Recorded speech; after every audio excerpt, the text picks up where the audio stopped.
আসসালামু আলাইকুম।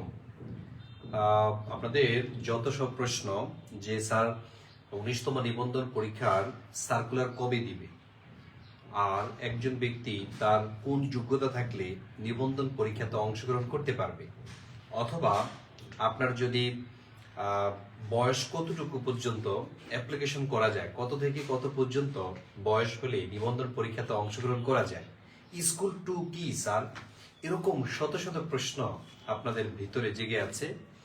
আর অনেকে আবার আমাদেরকে মেসেঞ্জারে, হোয়াটসঅ্যাপে অলরেডি এই প্রশ্নগুলো করেছেন। তা আপনাদের সেই প্রশ্নের জবাব আমার আজকের এই ক্লাসটিতে পেয়ে যাবেন ইনশাল্লাহ। তো আমি ক্লাস শুরু করার আগে সবাইকে একটা রিকোয়েস্ট করব, সেটা হচ্ছে আপনি ক্লাসটি শেয়ার করে দিয়ে অন্যান্য ভাই বোনরাও যাতে এই উত্তরগুলো পেয়ে যায় আজকের, একটু ক্লাসটা শেয়ার করে দেন। আমি জাস্ট 1 মিনিটের মধ্যেই আমি আমার ক্লাসটি শুরু করব, ঝটপট শেয়ার করে দিতে হবে।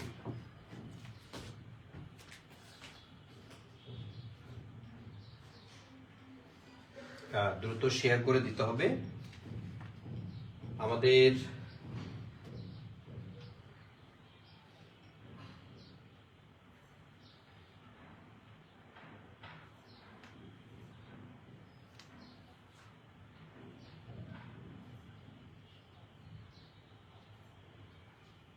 দ্রুত দ্রুত শেয়ার করে দিতে হবে। হ্যাঁ, আপনাদের যত সব প্রশ্ন আজকের এই ক্লাসের মধ্যে আমি দিয়ে দেবো ইনশাল্লাহ। 19তম শিক্ষক নিবন্ধনের মান বন্টন কি হবে, তারপর পরীক্ষার ধরন কি হতে পারে, সাবজেক্টিভ, আপনি কোন সাবজেক্টে অনার্স মাস্টার্স করেছেন এবং কি ওই সাবজেক্টে কোনো মানে চাহিদা আছে কি না সংশ্লিষ্ট প্রতিষ্ঠানে। তো এরকম কিছু কিছু প্রশ্ন আপনারা প্রায় করে থাকেন। তো এই জন্য মূলত আমার এই ক্লাসের মধ্যে আসা এবং এই ক্লাসের মধ্যে আপনাদের প্রশ্নের উত্তরগুলো দিয়ে দেওয়া, এবং সর্বোপরি আপনাদেরকে একটা সাজেশন দিব, যে সাজেশন অনুযায়ী যদি আপনারা চলেন ইনশাল্লাহ 19তম নিবন্ধন আপনার একটা সেরা নিবন্ধন পরীক্ষা হবে, এখানে আপনার চাকরিটা কনফার্ম হবে ইনশাল্লাহ। তো আমাদের সার্কুলার কখন স্যার, একজন প্রশ্ন করেছেন, আমি বলছি আপনাদের জন্যই মূলত হলো আজকের এই ক্লাসটি। ঠিক আছে, আজ আপনাদের জন্যই মূলত আমার ক্লাসটা আজকে ডিজাইন করেছি। নো টেনশন, আমি বলে দিচ্ছি আপনাদেরকে এখানে মান বন্টন কেমন হবে। তবে মান বন্টনে নতুন পদ্ধতি এসেছে। ঠিক আছে, আগে যেমন 40, তারপর হচ্ছে 160 হচ্ছে এমসিকিউ, 40 হচ্ছে ভাইবা বা রিটেন, এরকম বিভিন্ন ধরনের কথা আমরা শুনেছি। তবে এনটিআরসি কর্তৃপক্ষ এখন পর্যন্ত যে সিদ্ধান্ত নিয়েছে, সেই সিদ্ধান্তটা আপনাদেরকে আমি এই ক্লাসের মধ্যে দেখাবো ইনশাল্লাহ। তো দেখেন, প্রথমে আমি একটু দেখাচ্ছি আপনাদেরকে যে বিষয়টা, সেটা হলো আমাদের একটা মান বন্টন কিভাবে। প্রিলিমিনারি পরীক্ষার মান বন্টন সাধারণ, অর্থাৎ সাধারণ বলতে এটা এই পরীক্ষাতে অংশগ্রহণ করতে হবে সবাইকে। বাংলাতে 25 নাম্বার থাকবে, তারপর ইংরেজিতে থাকবে হলো 25 নাম্বার, তারপরে আমাদের গণিতে থাকবে হচ্ছে 25 নাম্বার। তবে গণিতের সাথে সায়েন্স, ডেইলি সায়েন্সটাও যুক্ত করা হয়। আর সাধারণ জ্ঞানে টোটাল থাকবে 25টি নাম্বার। তাইলে সর্বমোট এমসিকিউতে আপনার 100 নম্বরে পরীক্ষা অংশগ্রহণ করতে হবে। তাহলে বাংলাতে হলো 25টি প্রশ্ন আসবে, বাংলা সাহিত্য এবং গ্রামার দুইটা মিলিয়ে। ইংরেজিতেও 25টা প্রশ্ন আসবে, ইংরেজি সাহিত্য এবং ইংরেজি গ্রামার মিলে। তবে ইংরেজি সাহিত্য একটা বা দুইটা প্রশ্ন আসে সাধারণত কলেজ নিবন্ধনে। আপনি যদি প্রভাষক নিয়োগ পরীক্ষা অংশগ্রহণ করতে চান, সেখানে হচ্ছে আপনার এই ইংরেজি সাহিত্য থেকে প্রশ্ন আসবে 3 থেকে 4টা। আদারওয়াইজ আপনি স্কুল পর্যায়ে 2-1টা প্রশ্ন সাহিত্য থেকে থাকে। আর গণিতে সেটা হচ্ছে 25 নাম্বার। আপনার গণিতের টপিক আমি দেখিয়ে দিব কোনগুলো আপনি পড়বেন। এটা আমাদের এই পেজটি ফলো দিয়ে রাখেন, এখানে আমরা জানিয়ে দিব যে গণিতে কোন কোন টপিক থেকে বারবার প্রশ্ন আসে। আর সাধারণ জ্ঞানের 25টি প্রশ্ন আসে 2টা পার্ট থেকে, বাংলাদেশ পার্ট এবং ইন্টারন্যাশনাল পার্ট। তো এই হচ্ছে বিষয়, এই হচ্ছে আমাদের বিষয়। আরেকটা বিষয় একটু বলে রাখি, সেটা হলো বিষয়ভিত্তিক কত নাম্বারে পরীক্ষা হবে। বিষয়ভিত্তিকে আপনার 100 নাম্বারে পরীক্ষা হবে। স্যার সাউন্ড একটু বেশি হলে ভালো হতো। আচ্ছা, আমি একটু দেখছি। হ্যাঁ, এটা খুলে দেখান তো, আমি একটু দেখছি। সাউন্ড যদি সমস্যা হয় জানাবেন। হ্যাঁ, এটা ঠিক করো।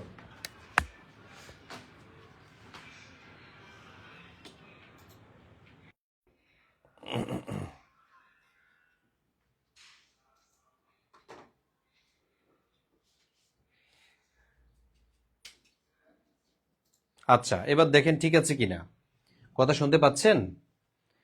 ইকোনমিক্সের জন্য কি কোনো বই বের হয়েছে? আচ্ছা, বই বই না, কোনো বই বের হবে না। ঠিক আছে, কোনো বই বের হবে না, আর বই কেনারও দরকার হবে না। আমি আমার কথা শুনুন, আগে পরামর্শ শুনেন। আপনি বই কিনেন, ঠিক আছে, বই কেনার প্রয়োজন হবে না আপনার।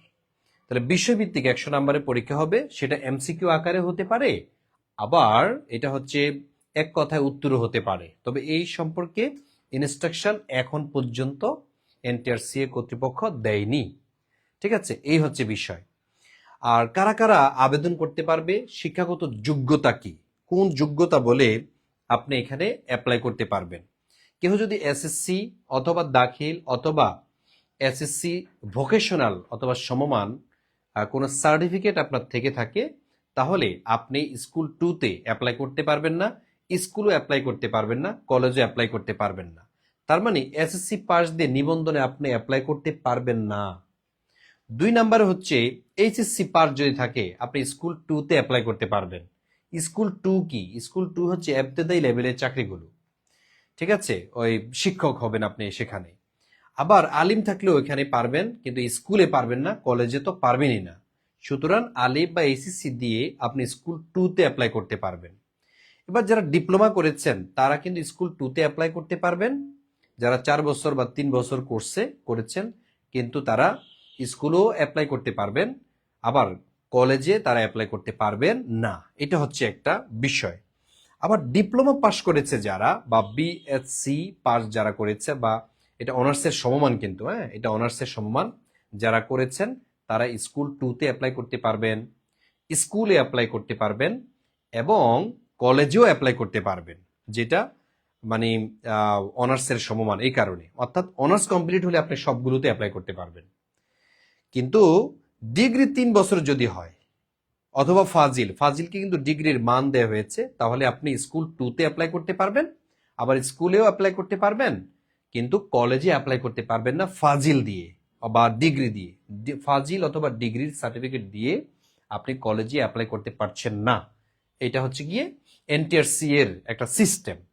এবার আসেন, ডিগ্রি যদি আপনার 3 বছরের হয়ে থাকে, 3 বছরের হয়ে থাকে, তাহলে আপনি কি করতে পারেন, স্কুল 2 এখানে অ্যাপ্লাই করতে পারেন, কিন্তু আপনি কলেজে অ্যাপ্লাই করতে পারেন না।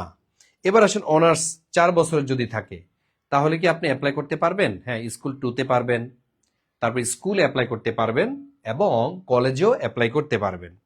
ঠিক আছে, আর অনার্স পাস যদি হয়ে থাকে 4 বছরের, সেক্ষেত্রে আপনি সবগুলোতেই অ্যাপ্লাই করতে পারবেন।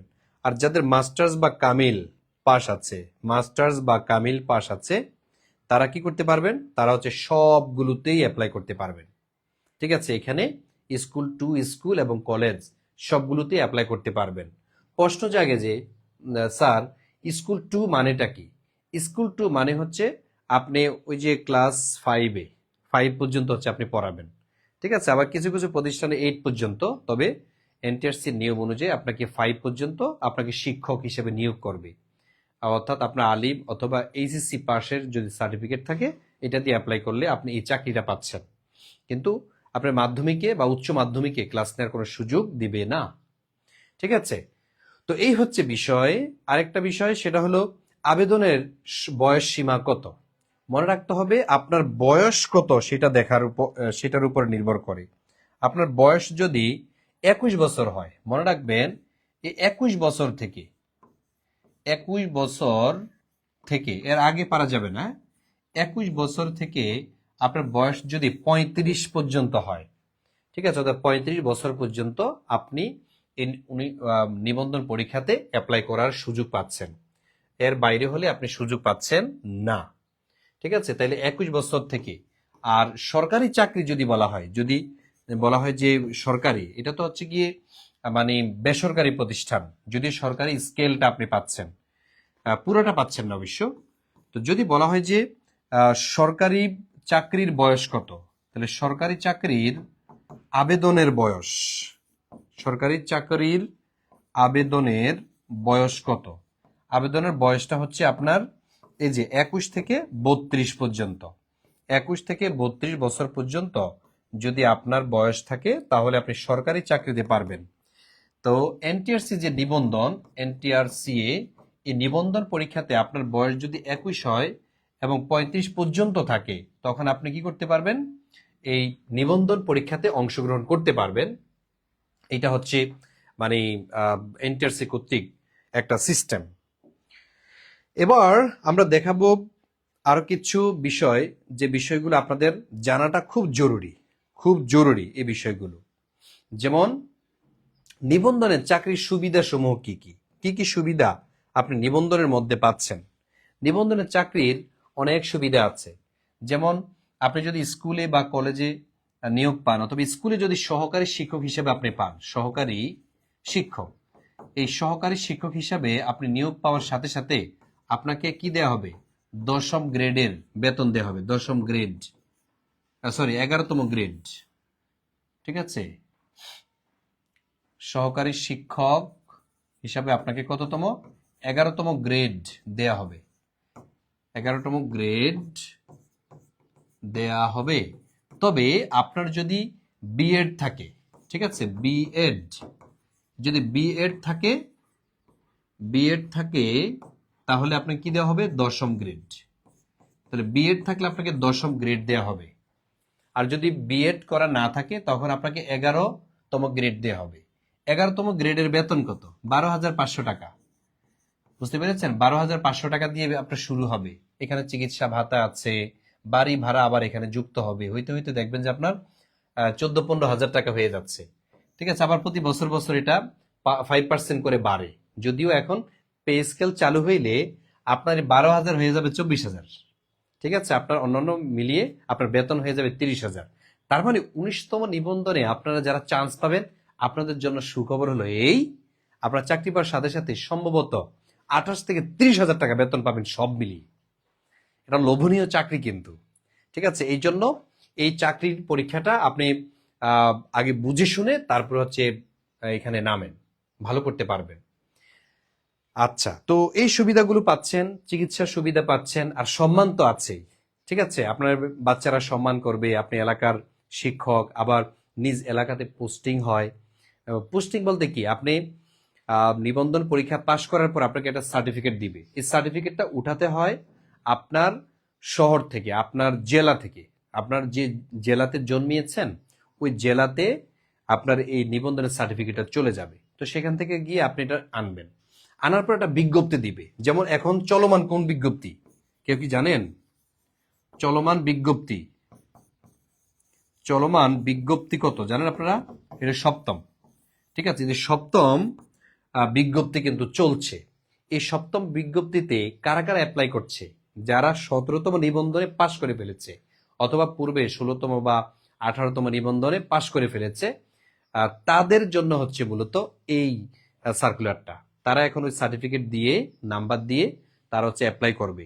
আপনি সর্বমোট 40টা প্রতিষ্ঠান দিতে পারবেন। এই যে 40টি প্রতিষ্ঠান সিলেক্ট করবেন।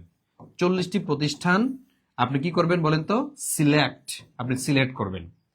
তো এই 40টি প্রতিষ্ঠান থেকে আপনার চাকরি হবে একটাতে। কোন একটা? সেটা হচ্ছে এনটিআরসিএ নিয়ে আপনাকে নিয়োগ করবে। আপনি ইচ্ছা করলেই কিন্তু একটা ঢুকতে পারবেন না।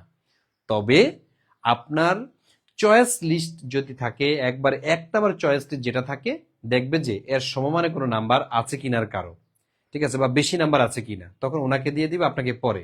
আবার আপনি যদি তার চেয়ে বেশি পান তাহলে আপনাকে এখানে দিয়ে দিবে নিয়োগ। ঠিক আছে? যারা হচ্ছে একবারে 100-র মধ্যে 90 বা 95 পায় তারা কিন্তু শহরে মানে চাকরিটা পেয়ে যায়।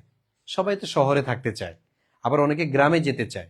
আপনার যদি এরকম চয়েস থাকে, অবশ্যই আপনার বাড়ির পাশে যে প্রতিষ্ঠান ওটাই হচ্ছে দিবেন, সিলেক্ট মানে 1 নম্বরে দিবেন। তাহলে এনটিআরসি মনে করবে যে হ্যাঁ, যেহেতু ওনাদের কাছে সব ঠিকানা থাকবে, আপনার অ্যাড্রেসটা ক্লিয়ার থাকবে, সার্টিফিকেটের মধ্যে লেখা আছে না, তাহলে এটা যেহেতু তারা জানে যে ও আচ্ছা আপনার এটা তো হচ্ছে এলাকা, তখন কি করে ওনারা বিবেচনা করে আপনার এলাকাতেই চাকরিটা দিচ্ছে। সুতরাং আপনার পজিশন ঠিক থাকলো, আপনার যে সার্কেল ছিল সেই সার্কেলটাও ঠিক থাকলো, ঠিক আছে, আপনি ব্যবসা করতেন এলাকাতে ওইটাও কিন্তু ঠিক থাকলো। কিন্তু অন্যান্য চাকরির মধ্যে যেটা দেখা যায়, যেমন বিসিএস ক্যাডার হলে বা পুলিশ হয়েছেন আপনি, অথবা আপনি ব্যাংকার হয়েছেন, আপনার পোস্টিং আপনার জন্মস্থান থেকে অনেক দূরে গিয়ে পড়ে, এটা অনেক কষ্ট। কিন্তু নিবন্ধনে এই সুবিধাটা আছে, সম্মানের একটা চাকরি নিবন্ধন পরীক্ষার নিবন্ধনের চাকরিটা। তো অনেক সুবিধা আছে এখানে, এই সুবিধাগুলো আপনারা আমি পরে বলবো। এবার আসেন নিবন্ধনে চাকরি পেতে করণীয় কি। নিবন্ধনে চাকরি পেতে করণীয় হচ্ছে, 1 নাম্বার যে করণীয় সেটা হচ্ছে সিদ্ধান্ত গ্রহণ। সিদ্ধান্ত গ্রহণ, আপনি নিজেই সিদ্ধান্ত গ্রহণ করবেন যে আসলে নিবন্ধনে আপনি চাকরি পেতে চান কিনা। অনেকে দেখা যায় জোর করে আপনাকে অ্যাপ্লাই করায়, আপনি চান হচ্ছে ব্যাংকার হতে, আপনার মনের বিপরীতে গিয়ে আপনি হচ্ছে নিবন্ধনে অংশগ্রহণ করতে চান, তাইলে কিন্তু হবে না। আপনি যদি আসলে ডেডিকেটেড থাকেন যে না আমি একজন শিক্ষক হতে চাই, তাহলেই আপনাকে সিদ্ধান্ত গ্রহণ করতে হবে, ডেডিকেটেড হতে হবে। আরেকটা কাজ করতে হবে, সেটা হচ্ছে পরিশ্রম করার মানসিকতা। এই যে পরিশ্রম করার মানসিকতা লাগবে আপনার, মানসিকতা, ঠিক আছে। পরিশ্রম করার মানসিকতা আপনার দরকার হবে এখানে। যদি আপনি পরিশ্রম না করেন, এখানে টাকা ইনভেস্ট করতে হয়, সময় ইনভেস্ট করতে হয়, পরিশ্রম করতে হয়, অনেক কিছু ছেড়ে দিতে হয়।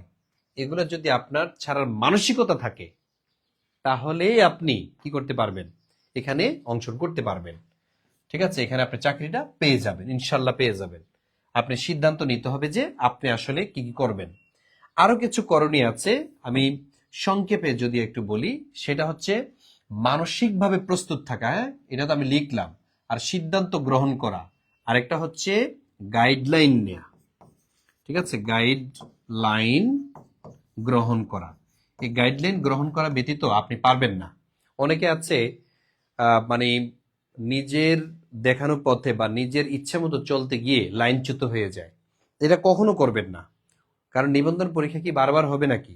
নিবন্ধন পরীক্ষা হ্যাঁ হবে, এমন সময় হবে যে সময় আপনার বয়স নাই, অথবা আপনার সেই ইমেজ নাই, সেই ইচ্ছাও নেই।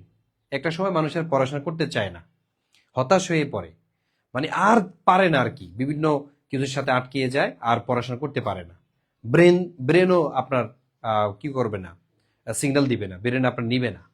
তো এই জন্য যখন সুযোগ পাবেন, যেহেতু একটা সুযোগ এসেছে, কষ্ট করেন, একবারেই করেন কষ্ট, বারবার কষ্ট করতে যায়েন না।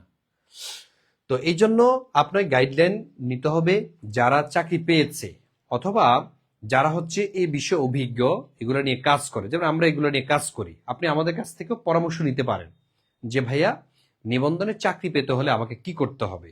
আমরা আপনাকে সঠিক পথ দেখাতে পারবো। আমাদের এখানে এক ঝাঁক টিচার আছে, এবং এক ঝাঁক বিসিএস বা নন ক্যাডার, তারপরে হচ্ছে সহকারী শিক্ষক, নিবন্ধনে চাকরি পেয়েছে, এরকম বহু শিক্ষক আমাদের সাথে আছে। ওনারা প্রতিনিয়ত গবেষণা করে আপনাদেরকে এই পরামর্শগুলো দিবে। ঠিক আছে, আচ্ছা, এবার আসেন এই করণীয়গুলো আপনার কাছে। আপনাকে আরো কিছু করণীয় আছে, যেমন 1 নম্বরে প্রতিটা বিষয়ের ফাউন্ডেশন লাগবে। আপনার প্রতিটা বিষয়ের ফাউন্ডেশন লাগবে, স্ট্রং থাকতে হবে আপনার। 2 নম্বর হচ্ছে বেসিকের পাশাপাশি শর্টকাট জানতে হবে। প্রতিটি বিষয়ের উপর বিগত নিবন্ধন প্রশ্ন বিশ্লেষণ করে সিলেবাস অনুসারে প্রতিদিনের পড়ার রুটিন তৈরি করতে হবে। প্রতিদিনের পড়ার রুটিন লাগবে আপনার। যদি পড়ার রুটিন না থাকে, তাহলে কিন্তু আপনি মোটিভেশন পাবেন না। আমি বিএ পাশ করেছি, ফার্স্ট ক্লাস। আমি স্কুল পর্যায়ে 1-এ কোন সাবজেক্টে নিবন্ধন করতে পারবো। আচ্ছা, আপনি বিএ করেছেন কোন সাবজেক্টে ভাইয়া, কোন সাবজেক্টে করেছেন সেটা একটু জানান। আচ্ছা, তারপরে যেটা করতে হবে, রুটিন অনুসারে প্রতিটা টপিক শেষ করে উক্ত টপিকের উপর অবশ্যই পরীক্ষা দিতে হবে। পরীক্ষা না দিলে কিন্তু আপনি বুঝবেন না আপনার অবস্থান কোথায় আছে। প্রতিটা বিষয়ের অত্যন্ত গুরুত্বপূর্ণ টপিকের উপর রিভিশনের চর্চা করতে হবে, রিভিশন থাকতে হবে, না হলে আপনি এগুলো হারিয়ে ফেলবেন। এবং আল্লাহর উপর ভরসা করে বলছি, আমরা আপনার পাশে ইনশাল্লাহ আছি। এই যে যেগুলো যেগুলো বললাম, এগুলোতে আপনার যতটুকু সহায়তা দরকার হয়, ইনশাল্লাহ আমরা আপনার পাশে থাকব। আপনাদের একটু বলে রাখি, আপনাদের যদি 19তম নিবন্ধন, সর্বশেষ নিবন্ধন, অথবা আপনি ডেডিকেটেড যে এই নিবন্ধনে আপনি চাকরিটা পেতে চান, তাহলে আমাদের এখানে একটা কোর্স আমরা চালু করেছি 19তম নিবন্ধনে। এক কোর্সের মধ্যে আপনার সব ক্লিয়ার, স্কুল টু কলেজ পর্যায়ে সবগুলো সিলেবাস আমরা একটা কোর্সের মধ্যেই শেষ করে দিব। এখানে দেখেন, স্কুল, এটার সিলেবাসটা কভার হয়ে যাবে। স্কুল টু, এটার সিলেবাসটা আমরা কভার করে দিব। এবং কলেজ পর্যায়ে আপনি যদি পরীক্ষা দেন, তাহলে আমরা একটা কোর্সের মধ্যে আপনাকে এগুলা কভার করে দিব। আমাদের এক ঝাঁক অভিজ্ঞ টিচার আছে যারা হলো এই বিষয়গুলোর উপরে পণ্ডিত, তারা গবেষণা করে করে আপনাদেরকে ক্লাসের মধ্যে বিষয়গুলো সম্পর্কে অবহিত করবেন। আপনারাও প্রশ্ন করবেন তাদের কাছে, কানেক্ট থাকলে আপনার সমাধান আসবেই। যদি আপনি বিচ্ছিন্ন হয়ে যান তাহলে সম্ভব না ভাই। বিচ্ছিন্ন হয়ে গেলে আপনাকে টাইনা উঠানো কারো পক্ষেই সম্ভব না। স্যার, ফাজিল পাস করে সহকারী শিক্ষক হিসাবে স্কুলে পরীক্ষা দেওয়া যাবে? জি, ফাজিল পাস করে সহকারী শিক্ষক হিসাবে অ্যাপ্লাই করতে পারবেন, বাট কলেজে পারবেন না। ডিগ্রি অথবা ফাজিল দিয়ে স্কুল 1, স্কুল 2 পর্যায়ে আপনি অ্যাপ্লিকেশন করতে পারবেন, কিন্তু আপনি কলেজে আবেদন করতে পারবেন না, এই আর কি। তো এ হচ্ছে বিষয়। এ হচ্ছে দেখেন আরেকটা বিষয়, সেটা হচ্ছে আমাদের এই কোর্সটা আপনি যদি যুক্ত হন, এখানে কি কি সুবিধা আপনি পাবেন।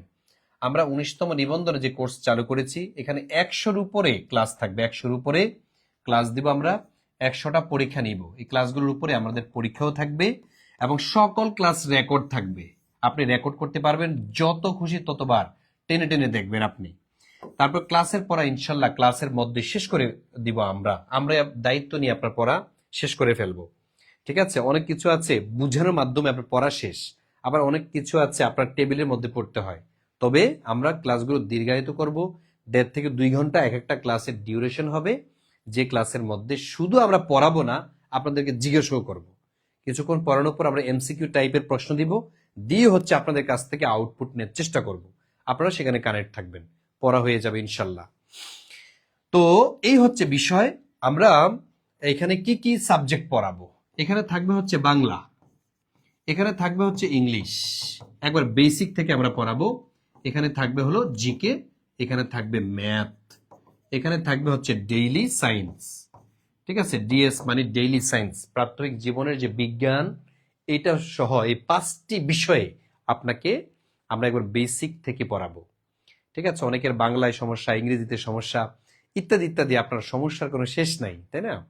তো যদি এমন থেকে থাকে তাহলে আপনি আমাদের সাথে যোগাযোগ করেন, আমরা আপনাকে যুক্ত করে দিব। হ্যাঁ, আমাদের এই যে 5টা সাবজেক্ট আপনাকে আমরা পড়াবো, এটার জন্য আমরা ফি নির্ধারণ করেছি 3,000 টাকা, কিন্তু লাইভ চলাকালীন সময়ে আমরা 3,000 টাকা আপনার কাছ থেকে নিচ্ছি না। ঠিক আছে, ফি নির্ধারণ আমাদের 3,000 টাকা।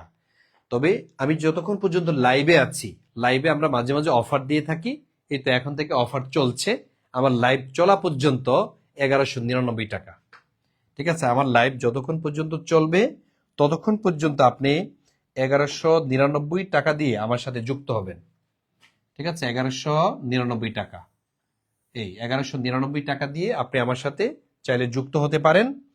আমি আপনাকে একটা সিক্রেট গ্রুপে অ্যাড করে দিব, আর এই সিক্রেট গ্রুপে শুধু আপনি অ্যাড থাকবেন, আপনার বন্ধুরা না। যারা ভর্তি হবে শুধু তারাই যুক্ত হবে। এখানে আমরা সাজেশন দিব, পিডিএফ দিব, তারপর হচ্ছে শিট দিব, তারপরে এখানে আমরা বিভিন্ন পরামর্শ দিব, দিক নির্দেশনা দিব, তারপর আপনি কোন সময়ে করলে সুবিধা হয়, ঠিক আছে, অথবা একটা ভিডিও খুঁজে পাচ্ছেন না, একটা কোয়ারি আছে, এগুলো আপনি গ্রুপের মধ্যে করতে পারবেন। ঠিক আছে, এবং আমরা লাইভে এসেও আপনার সেই প্রশ্নের উত্তর দিব। আপনার সেইখানে লাইভে এসেও আপনি প্রশ্ন করার সুযোগ থাকবে। ঠিক আছে, আচ্ছা স্যার, আমি কমার্স গ্রুপ থেকে এসএসসি এইচএসসি ডিগ্রি করেছি, বিবিএস থেকে এখন মাস্টার্স করছি ম্যানেজমেন্টে, এখন আমি কিসে আবেদন করতে পারবো? আচ্ছা আচ্ছা বোন, আপনি যখন 19তম নিবন্ধনের সার্কুলার দিবে তখন সেখানে উল্লেখ থাকবে আপনার শিক্ষাগত যোগ্যতা কি। শিক্ষাগত যোগ্যতা অনুযায়ী আপনি ওখানে আপনি শো করবেন যে আমি হচ্ছে গিয়ে এই যে কি করেছেন, আপনি এসএসসি এসএসসি ডিগ্রি আপনার কিসে করেছেন, কমার্স থেকে করেছেন। করলে তখন একটা অপশন আসবে যে আপনি এখানে ক্লিক করেন। তখন যেহেতু আপনার ম্যানেজমেন্ট ব্যাকগ্রাউন্ডের, শুধু আপনার ম্যানেজমেন্ট হচ্ছে আপনার টিক দিবেন। ম্যানেজমেন্ট টিক দেওয়া মানে এক বসাতে 2টা পরীক্ষা হবে। তো 2টা পরীক্ষার মধ্যে জেনারেল 100 নাম্বার, এটা সবার জন্য একরকম থাকবে প্রশ্ন, কিন্তু আর 100 নাম্বার যে প্রশ্ন দিবে সেটা হচ্ছে ম্যানেজমেন্টের উপরে আপনার সব প্রশ্নগুলো হবে। ঠিক আছে, ম্যানেজমেন্টের উপরে এতদিন যা পড়েছেন এগুলোর উপরে প্রশ্ন হবে আমি আশা করি। এবার হচ্ছে বিএড কি। আচ্ছা, বিএড হচ্ছে যারা এনটিআরসি তে নিয়োগ পায় ওই সকল শিক্ষকদের ট্রেনিং করায়, ঠিক আছে। আর এই ট্রেনিংটা বিভিন্ন কলেজে ইউনিভার্সিটিতে করানো হয়, ঠিক আছে। আর এটা 1 বছর 1.5 বছর মেয়াদি, আর ওখান থেকে একটা সার্টিফিকেট দেয়। ওই সার্টিফিকেটটা যখন আপনি শো করবেন তখন আপনাকে আপনার বেতন বাড়িয়ে দিবে, ঠিক আছে। 4,000 টাকা আপনার মূল বেতনের সাথে 4,000 টাকা বৃদ্ধি পাবে, ঠিক আছে। আপনি সহকারী শিক্ষক হিসেবে নিয়োগ পাইলেন 12,500 টাকা, কিন্তু আপনি যদি বিএড থাকে তখন আপনার এই 12,500 প্লাস 4,000 যুক্ত হবে, তো কত 13, 14, 15, 16,500 টাকা শুধু আপনার স্কেল, মূল স্কেল। আর এটার পরে আপনি বাড়ি ভাড়া পাচ্ছেন, আপনি চিকিৎসা ভাতা পাচ্ছেন, আবার এটা উৎসব ভাতা পাবেন, ঠিক আছে। বেতন হয়ে যাবে বিশাল, ঠিক আছে। প্রায় এই তো পে স্কেল যদি দেয় আপনার বেতন হয়ে যাবে 30-এর উপরে, ঠিক আছে। 30-এর উপর ইনশাল্লাহ বেতন হয়ে যাচ্ছে। সুতরাং আর দেরি কেন, 19তম নিবন্ধনটা একটু ভালো করে প্রিপারেশন নেন প্লিজ। নিজের আইডেন্টিটিটা আগে নির্ধারণ করেন, মানুষ জিজ্ঞেস করবে আপনি কি করেন, ঠিক আছে। আপনি যতই ভালো ভালো কথা বলেন আপনার কথা শুনবে না, আপনাকে পরিচয় লাগবে। আচ্ছা, আমি কৃষি ডিপ্লোমা সম্পূর্ণ করেছি, স্কুলে প্রথমে কৃষি শিক্ষক আবেদন করতে বয়স কত হতে হবে? আচ্ছা, বয়স হচ্ছে ওই যে বললাম ভাই 21 থেকে 35-এর মধ্যে হতে হবে, আদারওয়াইজ আপনি নিবন্ধন পরীক্ষা অংশগ্রহণ করতে পারবেন না। আমি একবার ভর্তি হয়েছে আবার কি হতে হবে? না, যারা একবার ভর্তি হয়েছে তাদের আর ভর্তি হতে হবে না। স্যার, প্রাইমারি ভাইবার জন্য কি কোনো ক্লাস নেই আপনাদের? জি, আমরা প্রাইমারি যখন ভাইবার ডেট হবে তখন আমরা এখানে ভাইবার সম্পর্কে আপনাকে ধারণা দিব, ঠিক আছে। আমরা এখান থেকে ধারণা দিয়ে দিব, নো টেনশন। এখনো ডেট হয় না, এখনো তো আমরা কনফিউশনের মধ্যে আছি। প্রাইমারি যে পরীক্ষা হয়েছে এটা আসলে রাখবে কি নাকি বাতিল করে দেয়, কারণ প্রশ্ন ফাঁস হয়েছে, অলরেডি ধরা গিয়েছে, ডিভাইস পার্টিরা পর্যন্ত অলরেডি অ্যারেস্ট হয়েছে, তারপরে যদি এটাকে মানে জারি রাখে তাহলে আমাদের তো আসলে কিছু করার নেই। এটা হচ্ছে ওই যে প্রাথমিক বিদ্যালয়ের যে অধিদপ্তর ওনারা হচ্ছে এটার জন্য দায়ী, ঠিক আছে। তখন ওনারা আপনি যদি পাশ করেন আপনার ভাইভাতে ডাকবে, ভাইবার আগে আগে আমরা 2-3টা ক্লাস নিব আপনার জন্য, যাতে আপনার একটু হলেও উপকারে আসে। প্রাইমারি ভাইভা বেশি কঠিন করে না, ঠিক আছে। প্রাইমারি ভাইভাতে আপনার গান জিজ্ঞেস করে, একটা কবিতা জিজ্ঞেস করে, মাস্ট গান এবং কবিতা দুইটা জিজ্ঞেস করবেই। কারণ কি, প্রাথমিকের শিক্ষার্থীরা যারা প্রাইমারি শিক্ষার্থী তারা হচ্ছে গান, কবিতা, ছড়া এগুলা পছন্দ করে। সুতরাং আপনাকে অ্যাক্টিং করতে হবে স্টুডেন্টদের সামনে গিয়ে, ঠিক আছে। এই কারণে স্যার আমি অনার্স কমপ্লিট করেছি, মাস্টার্স করতে পারিনি, আমি কি কলেজ পর্যন্ত আবেদন করতে পারবো? জীবন আপনি করতে পারবেন। অনার্স থাকলে আপনি কলেজে আবেদন করতে পারবেন, স্কুল 2-তে অথবা স্কুল 1-এ, আপনি সকল পর্যায়ে আবেদন করতে পারবেন, ঠিক আছে। তাহলে আমার অফারটা হচ্ছে যারা যারা এখন ভর্তি হবে তারা হচ্ছে 1199 টাকা, 99 টাকা দিয়ে আপনি আমাদের সাথে যুক্ত হবেন। তবে বলে রাখি, কেউ যদি শুধু নিবন্ধন না, যে ভাই আমি আমি হচ্ছে বিসিএস দিব, 10 থেকে 20তম গ্রেডের চাকরিতে আমি অংশগ্রহণ করব, আমার সমস্যা আসলে বাংলা না, আমার জিকে না, আমার সমস্যা শুধু ইংলিশ, আমার বেসিক দুর্বল, ইংলিশের বেসিক যদি দুর্বল থাকে আমাদের এখানে একটা কোর্স আছে, all job plus all admission English course, ঠিক আছে। এটার জন্য 599 টাকা, ঠিক আছে, এটা অফারে, এটা 750 টাকা লাইভ কেটে গেলে। আর এখন যদি হন অনলি ফর ইংলিশ, মনে রাখবেন অনলি ফর ইংলিশ, শুধু ইংলিশের জন্য, ঠিক আছে। অনলি ফর ইংলিশের জন্য কত বলেন? 599 টাকা। আর নিবন্ধনের জন্য এখন যদি কেউ ভর্তি হয় তাহলে তাকে দিতে হবে 1199 টাকা, আর লাইভ কেটে গেলে তার জন্য 3000 টাকা। এই হচ্ছে বিষয়। আচ্ছা, প্রাইমারির কাট মার্ক কত? আচ্ছা দেখেন, প্রাইমারি কাট মার্ক উপজেলা ভিত্তিক ভ্যাকেন্সি অনুযায়ী হবে। এমন স্টুডেন্ট হতে পারে যে 80 পায়েও কিন্তু সে ফেল করে ফেলতে পারে, ঠিক আছে। কারণ দেখা যাবে যে 90 পেয়েছে এরকম বহু স্টুডেন্ট আছে, বা 85 পেয়েছে বহু স্টুডেন্ট আছে, তখন আপনাকে ডাকবে না ভাইভাতে, ঠিক আছে। আপনার ভ্যাকেন্সি কেমন উপজেলাতে সেটা উপর নির্ভর করবে কাট মার্ক কত বা কত নয়। এবার কিন্তু যেহেতু প্রশ্ন ফাঁস হয়েছে, অনেকে তো 90-তে 90 পাবে, বা দুই একটা ভুল হইতেও পারে, অনেকে পেয়ে যাবে হচ্ছে 88, কেউ পেয়ে যাবে 87, 85, তারা হচ্ছে এগিয়ে থাকবে আর কি। ওইটা নিয়ে আপনি টেনশন করবেন না, আপনি সৎ আছেন, এটি হচ্ছে বড় কথা।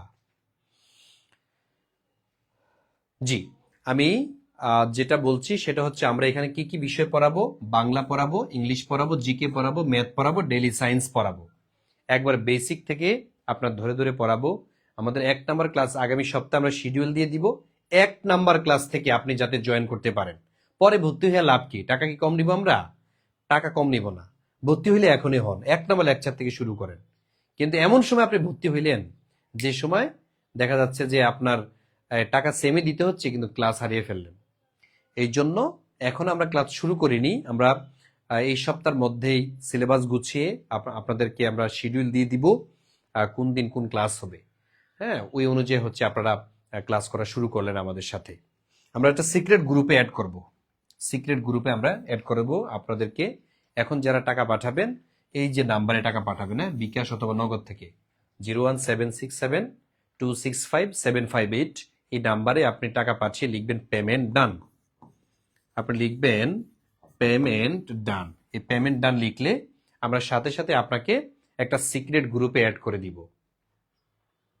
আমি কি বুঝাতে পেরেছি? দ্রুত আমি লাইভ চলাকালীন আমি 10 মিনিট সময় দিব, জাস্ট 10 মিনিট। এই 10 মিনিটে হচ্ছে অফার থাকবে, ঠিক আছে? 10 মিনিট। এই 10 মিনিটের মধ্যে যে অফারটা আমি দিয়েছি 1199, এর পরে যদি আপনি ভর্তি হন তখন আপনাকে 3000 টাকা দিতে হবে।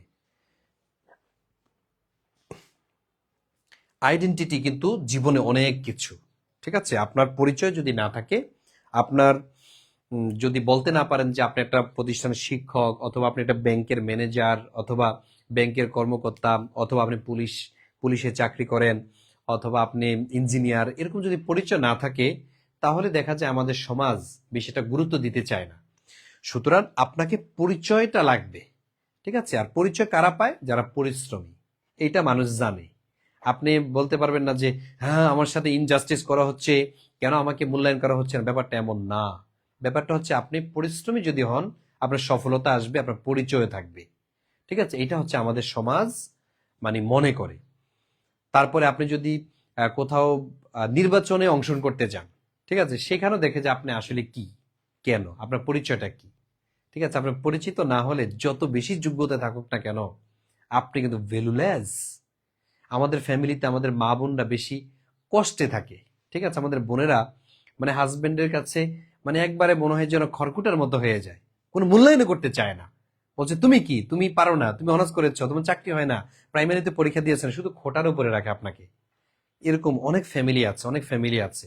সুতরাং খোটা খাবেনও না, কাউকে দিবেনও না।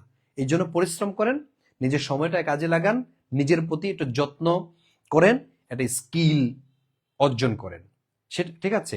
আপনি যদি সেটা এই স্কিলটা হতে পারে আপনার আপনি কম্পিউটার চালানো, হতে পারে আপনার সেলাই মেশিন আপনি অপারেট করতে পারেন, অথবা আপনি ভালো আর্টিস্ট, আঁকাআঁকি করতে পারেন, ঠিক আছে? অথবা আপনি কেক বানাতে পারেন। কেক বিক্রি করে অনেকে ভাইরাল হয়েছে, কেক বিক্রি করে লাখপতি হয়েছে।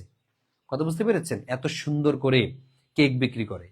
আমাদের এক স্যার, উনি হচ্ছে ইউনিভার্সিটিতে পড়াতেন, আবার উনি পান বিক্রি করতেন। মানে আপনাদের বিশ্বাসই হবে না, ঠিক আছে? এই পান এত চমৎকার ভাবে তিনি বানাতেন, মানুষ লাইন ধরে আসতো। উনি প্যান্ট শার্ট টাই লাগায় তারপর হচ্ছে পান বিক্রি করতেন, আবার ইউনিভার্সিটির শিক্ষক। আমি ওনার পরিচয় শুনে অবাক হয়ে গেলাম যে আল্লাহ, এই লোক তো। যারা পারে তারা আসলে সব দিকেই পারে, যারা পারে না কোনো জায়গায় পারে না। আমি অনেক মানুষকে দেখেছি যারা দেশে পারে তারা বিদেশ গিয়ে লাখ লাখ টাকা ইনকাম করে, যারা দেশে পারে না তারা বিদেশেও পারে না। ভাই আমার কফিলে কথা কথা শোনে না, আমার আসলে এই কফিলে বেতন দেয় না, তারপরে আজকে কাজ নাই, বাসায় শুয়ে আছি, বাড়ির টেনশনে আমি মরি। এটা কেন? এটা হচ্ছে আপনি আসলে স্কিলফুল না। সুতরাং যোগ্যতা অর্জন করতে হবে। যোগ্যতা ব্যতীত আপনার এটা হবে না। যোগ্যতা লাগবে আপনার। আচ্ছা, সাবজেক্টিভ বই কোথায় পাবো? আচ্ছা, সাবজেক্টিভ বই বলতে আপনি যেই সাবজেক্টে অনার্স মাস্টার্স করেছেন ওই বইটা, ঠিক আছে? ধরেন আমি ইংলিশে অনার্স মাস্টার্স করেছি, তার মানে আমার 100 নম্বরের পরীক্ষা হবে ইংলিশের উপরে, গ্রামার, সাহিত্য।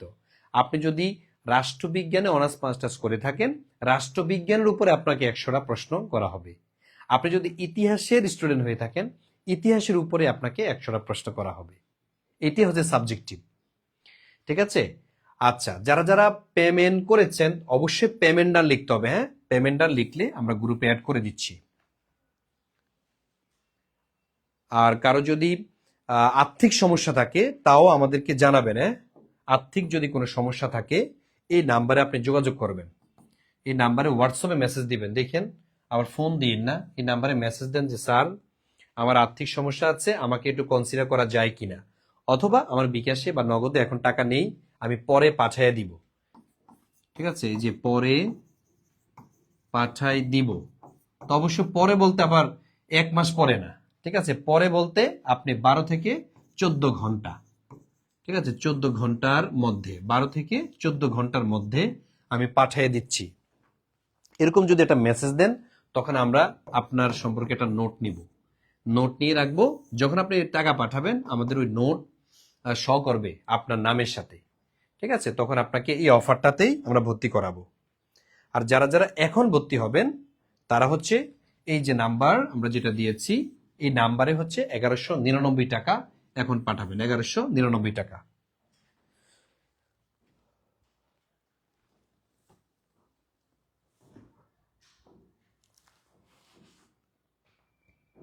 জি, অলরেডি আমাদের এখানে অনেকেই টাকা পাঠিয়েছেন। ভর্তি ফি কত জানতে চেয়েছেন। আমাদের ভর্তি ফি হচ্ছে 3000 টাকা, কিন্তু লাইভ চলাকালীন সময় অফারে ভর্তি নিচ্ছি মাত্র 1199 টাকা। এই নাম্বারে অলরেডি আমাদের অনেক ভাই বোন টাকা পাঠিয়েছেন। লাস্ট নাম্বারগুলো আমি একটু পড়ি। 991 থেকে এসেছে, 294 থেকে এসেছে, 175 থেকে এসেছে, তারপরে 0013 থেকে এসেছে। Thank you so much. যারা যারা টাকা পাঠিয়েছেন নো টেনশন, আপনাদেরকে এখনই অ্যাড করে দিচ্ছি। দ্রুত অ্যাড করে দেন, দ্রুত। হ্যাঁ, ওনাদেরকে দ্রুত অ্যাড করে দেন। যারা যারা টাকা পাঠিয়েছেন তাদেরকে এখনই অ্যাড করে দিচ্ছে। তারপরে 5594 থেকে টাকা এসেছে, থ্যাংক ইউ সো মাচ। ঠিক আছে, আপনাদের টাকা এসেছে আলহামদুলিল্লাহ। আপনারা খুব আগ্রহী, এই বিষয়টা হচ্ছে ইন্টারেস্টিং যে আপনারা আগ্রহী। অনেকে দেখা যাচ্ছে যে এমন সময় আসবে যে সময় আসলে আমাদের কোর্স শেষ পর্যায়ে, ওই সময় এসে কিন্তু ভর্তি হয়, পরীক্ষার আগের দিনও ভর্তি হয়। ঠিক আছে, পরীক্ষার আগের দিন ভর্তি হয়ে ভাই কোনো লাভ নেই। ঠিক আছে, আপনাকে সময় থাকতে সময়ের কাজ করাটা জরুরি। সময় যখন হারিয়ে যাবে তখন আর সাধন হবে না। ঠিক আছে স্যার, সাবজেক্টিভ কি এমসিকিউ 100 মার্ক হবে? আচ্ছা, সাবজেক্টিভ এমসিকিউ 100 মার্ক হবে কি হবে না এই সম্পর্কে সুস্পষ্ট কোনো ধারণা দেয়নি, তবে আমাদের ধারণা এমসিকিউ আকারে হবে। ঠিক আছে, এমসিকিউ আকারে হবে। আর যদি এক কথায় উত্তর দেয় তাইলে তো সবার জন্য একই রকম হবে, ওটা টেনশন করার কোনো কারণ নেই।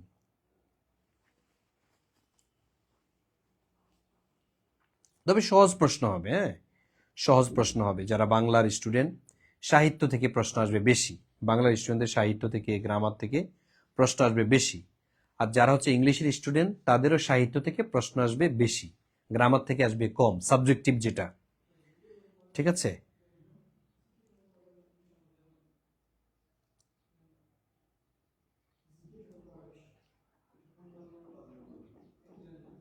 যারা ডিগ্রি করেছে তাদের সাবজেক্টিভ কি হবে? যে বললাম, আপনি হচ্ছে এইচএসসি যে গ্রুপে ছিলেন ওই গ্রুপ অনুযায়ী হচ্ছে আপনার আপনার কি করা হবে, আপনার প্রশ্ন করা হবে। আপনি যখন অ্যাপ্লাই করবেন ওই অ্যাপ্লাইয়ের সময় আপনি উল্লেখ করে দিবেন আপনি হচ্ছে কমার্স গ্রুপের অথবা সায়েন্স গ্রুপের। তখন ওনারা আপনার পরীক্ষার হলে ওই প্রশ্নটাই আপনাকে দিবে। পরীক্ষার হলে ওনারা প্রশ্ন গইনা গইনা তারপরে হচ্ছে ঢুকবে, তাদের কাছে লিস্ট আছে।